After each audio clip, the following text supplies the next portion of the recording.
경제도 양극화, 증시도 양극화. 딴 나라들은 펄펄 끓는데 역시 또 우리는 냉랭했다. 어차피 금리 인상이 되게 뒷북 쳤다고 욕 많이 먹은 연준 입장에서 경제가 이렇게 좋은데 꼭 그렇게 금리를 이럴 땐 또 선제적으로 인하해야 되냐? 7월은 힘들지 않겠냐? 그럼 뭐 기껏해야 올해 한 번이고 대선 끝난 연말에 나 가능하지 않겠나? 성장률 이렇게 잘 나올 때 금리 인하한 적이 거의 없어요. 저는 뭐 주도주는 바뀌지 않는다. AI, 반도체 이 두 가지를 잡고 가야지 다른 주도주로 확산된다? 이건 전형적인 거품입니다. 독보적인 경쟁력과 독보적인 시장의 이슈를 빨아들이고 있는 주도주를 벗어나서 다른데 쳐다보기에는 이번 장은 그게 저는 오히려 무섭다.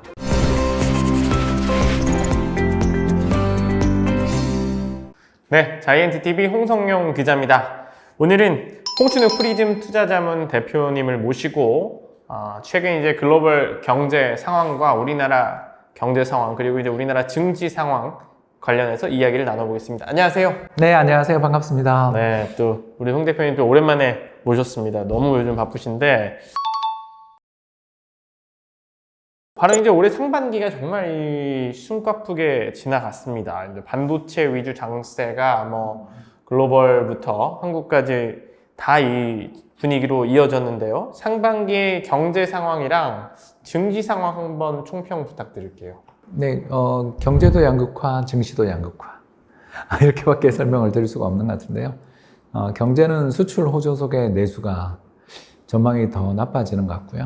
그래서 뭐 정말 아랫목은 펄펄 끓고 있는데 수출은 펄펄 끓고 있는데 내수 쪽에서는 안 좋은 징후가 너무 많이 보여서 좀 걱정스러운 상황이고 주식은 전 세계 그 G20, 그러니까 G20 국가들 중에 14개 나라가 역사상 최고치를 썼는데 한국은 5.3% 올랐더라고요. 그래서 역사상 최고치였던 2021년 3월이나 5월에 3,300에 비교해서 거의 뭐 600포인트, 500포인트는 아직 낮은 레벨에 있다 보니까 딴 나라들은 펄펄 끓는데 역시 또 우리는 냉랭했다. 이렇게밖에 말씀을 못 드리겠습니다.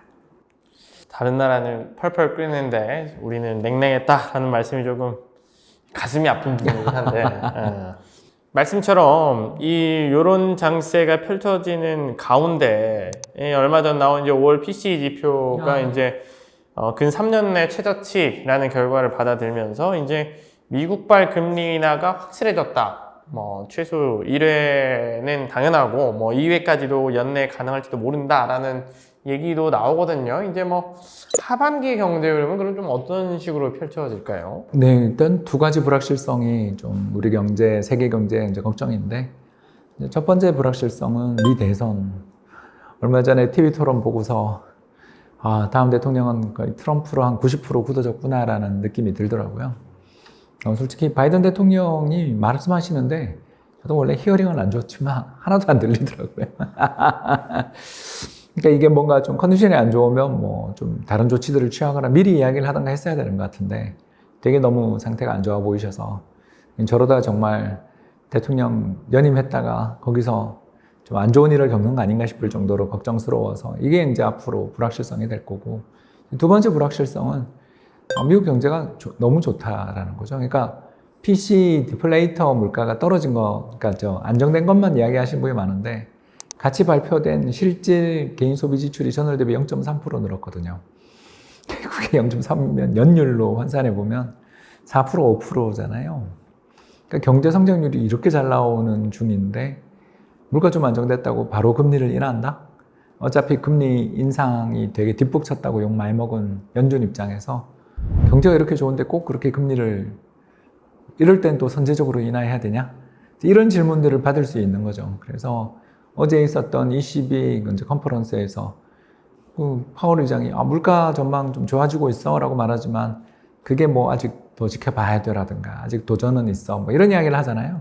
그런 거 보면 이분 입장에서 금리 인하는 눈앞에 있는 것 같진 않다. 좀 그런 느낌. 그래서 저는 대선 리스크도 있고 여러 가지 불확실성이 있는 상황에서 연준이 9월이나 10월 대선 앞두고 해줄 것 같진 않고 하면 7월이나 아니면 11월 아니겠나. 좀 그래서 저는 약간 보수적으로 보는 쪽이죠. 7월은 힘들지 않겠냐. 그러면 뭐 기껏해야 올해 한 번이고 대선 끝난 연말에 나 가능하지 않겠나. 이렇게 보고 있습니다. 시중에서는 이제 뭐 물가가 조금 안정화되는 양상이니까 사실 금리 인하 많이 할 수도 있겠네. 뭐 이런 거랑은 조금 다른 거군요, 그죠? 경제가 너무 좋아요. 이제 고용 지표가 어떻게 나오느냐 뭐 이런 걸 봐야 되겠지만 현재까지 주어져 있는 지표들로만 놓고 보면 2분기도 미국 경제 성장률 상당히 잘 나올 가능성이 높고 여기에 5월달 아무튼 미국의 비농업 부문 신규 취업자 수가 막 27만, 25만 나오잖아요. 이 정도로 고용이 증가하고 있는 상황에서 과연 연준이 금리를 인하해 주는 게 그 1998년 말고는 없거든요. 그러니까 이렇게 경제가 좋을 때 금리 인하라는 건 결국 금융시장에 사고가 터졌을 때 그때 이제 그 러시아 모라토리엄의 롱텀 캐피탈 매니지먼트 파산 같은 아주 급박한 충격이 벌어졌을 때나 금리를 인하해 줬지 성장률이 이렇게 잘 나올 때 금리 인하한 적이 거의 없어요. 그래서 물가가 떨어졌다고 해서 금리는 자동으로 인하되는 게 아니거든요. 왜냐하면 어차피 금리라는 건 결국 명목 성장률의 함수인데 실질 성장률 잘 나오고 인플레 2, 3% 나오면 5% 정책 금리가 그렇게 높은 게 아니거든요, 사실은. 그러니까 이렇게도 연준이 볼 수 있다는 이야기죠. 그래서 저는 좀 보수적으로 보고 싶다. 특히 자산 시장이 너무 뜨겁기 때문에 연준 입장에서 안 그래도 이렇게 경기가 좋고 자산 시장이 뜨거운데 맨날 사상 최고치인데 내가 굳이 금리를 인하해야 되나라는 생각을 할 수 있다라는 거죠. 즉 금융시장의 참가자들한테 너무 방심하는 거 아니야? 우리를 너무 우습게 보는 거 아니야? 이런 메시지를 줄 수도 있는 게 열려있기 때문에 저는 그래서 지난번 6월 FOMC도 그렇지만 점도표 그렇게 한 번 인하할게 하고 변화를 딱 주잖아요. 저는 그 사람들은 시장 따라서 바뀌는 사람들이지 친절한 사람들은 아닌 것 같다. 그렇게 보고 있습니다. 사실 뭐 아무것도 정해진 게 없다. 뭐 이렇게 볼 수도 있고 조금 보수적으로 보면은 이제 요즘 경제 성장률 거의 뭐 4, 5% 나올 것 네, 같은데요. 네, 이게 이제 분기별 성장률이니까 뭐 전체 연간 성장률 얼마 나올지 모르겠습니다만 물가 상승률 한 2.5%에 명목 성장 실질 성장률 한 2, 3% 나온다고 치면 이게 사실 정책 금리 5.25가 정말 그렇게 높은 것이냐 이렇게 볼 수 있다는 거죠. 그래서 참 이게 적정금리 판단하기 너무너무 어렵습니다만 지난 2년간 미국 경제가 너무 잘 버텼고 이렇게 너무 잘 버틴 미국 경제가 지금도 그렇게 별로 걸림돌이 없어 보이는데 자꾸 금리 인하를 기다리고 있는 시장이 저는 조금 약간 이상하게 느껴진다. 그러니까 뭐랄까요? 자꾸 선물을 기대하리는 이게 너무 기대 심리가 큰 거 아닌가 좀 그런 생각을 하고 있습니다. 이 저희 영상을 보는 구독자님들은 그래서 그럼 이런 분위기 이제 대표님의 전망에 따라서 이 너무 좋은 경제 상황이 계속 이어질 수도 있고 금리 인하가 당분간 뭐 최소화될 수도 있는 이런 상황에서 저희가 내가 그러면 어떤 섹터나 어떤 테마에 조금 더 관심을 가져봐야 될까 이런 생각을 하실 분들이 계실 것 같거든요. 저는 뭐 주도주는 바뀌지 않는다. AI 반도체 이 두 가지를 잡고 가야지 다른 주도주로 확산된다? 이거는 전형적인 거품 신호다. 즉 지금은 독보적인 실적과 독보적인 성과를 내고 있는 빅테크 그 중에서도 AI 쪽으로 집중을 해야지 다른 업종, 다른 섹터로 눈을 돌리기에는 우리나라 같은 경우는 특히 수출 일부만 좋지 나머지는 정말 대단히 어려운 여건이다라는 것도 말씀을 드리고 싶고 미국도 마찬가지인 게 미국 경제 뭐 좋다 그러지만 사실 2021년 그때 좋아질 때에 비해서 지금은 확실히 그게 보이는 게 당장 테슬라만 하더라도 이번에 12%인가 14% 사람 자른다 그러잖아요. 그리고 이미 그 최고 고용에 비해서 10,000명 이상 줄었다 그러는 그런 통계들까지 나올 정도로 굉장히 뭐랄까요? 지금 빅테크 기업들 중에서도 희비가 굉장히 엇갈리고 있는 중이고 자기들 경제 상황에 따라서 냉정하게 대응하고 있는 중이니까 이런 상황일 때는 저는 뭐 투자자 입장에서 섹터를 차라리 그렇게 이 가격에서 못 쫓아가겠다면 인덱스를 사는 게 낫지 자꾸 그 순환매를 기대하기는 지금 좀 어려운 여건이다. 뭐 금리 인하가 정말 단행되면 모르겠는데 그런 것도 아니고 경기 이렇게 좋은 상황에서 연준이 브레이크 컬 타임을 오히려 그 카시카리를 비롯한 수많은 연준 관계자들이 입만 열면 매파적인 발언들을 많이 쏟아내잖아요. 그게 다 자산시장 버블에 대한 경계 아닌가. 저는 좀 그렇게 보는 쪽이죠. 약간 까칠합니다. 주도주는 바뀌지 않는다. 또는 뭐 다음 주도주는 이거다라는 소리가 들리면 장은 끝난 거다.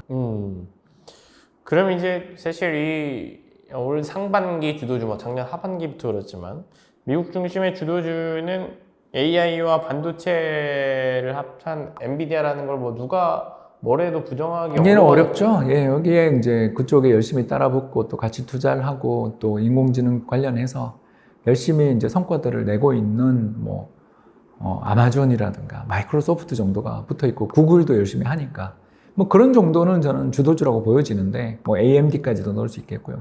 그 이외에 어떤 확산될 수 있나? 그냥 강세장이니까 좀 따라간다 정도의 의미로 저는 보는 게 맞지. 새로운 주도주라든가 뭐 순환매가 어떠니 이거는 너무 섣부른 기대가 아닌가. 별로 보이는 섹터가 없다. 경기가 확 좋아지는 섹터가 보이지 않는다라는 거죠. 당장 뭐 자동차 판매 이번에 테슬라 잘 나왔다 그러지만 미국 전체 자동차 판매량이 늘어나고 있는가? 또는 전기차 캐즘에 대한 어떤 우려가 사라졌는가? 중국과의 어떤 과잉 공급 우려들 있는 2차 전지 분야는 괜찮은가? 등등 우리가 이제 지난번 좋았던 섹터들을 쭉 살펴보면 그렇게 이제 만만치 않은 거죠. 공급 과잉 리스크들도 많은 데다가 무역 분쟁, 무역 장벽 리스크들도 여전히 좀 남아있는 상황이다 보니 일단 저는 독보적인 경쟁력과 독보적인 시장의 이슈를 빨아들이고 있는 주도주를 벗어나서 다른데 쳐다보기에는 이번 장은 그게 저는 오히려 무섭다. 그렇게 보여집니다. 다른 데로 눈을 돌리는 것 자체가 사실은 굉장히 애매해진 상황. 차라리 모르면 시장 전체를 사라.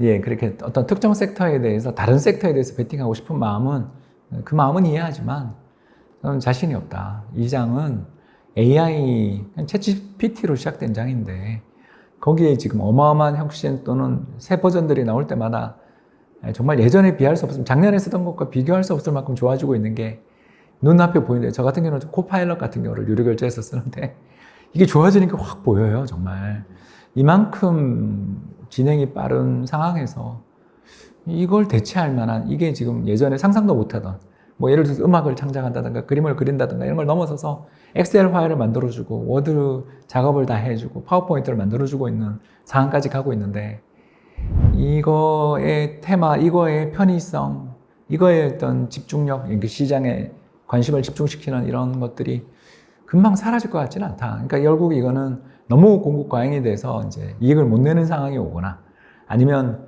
어떤 다른 요인으로 시장 외부 충격, 2022년에 우크라이나 전쟁 같은 이런 게 터져야 이제 장이 끝날 텐데 어느 쪽에서 올지는 아직 모른다라면 일단 시장에 머물러 있고 주도주한테 머물러 있자는 입장입니다.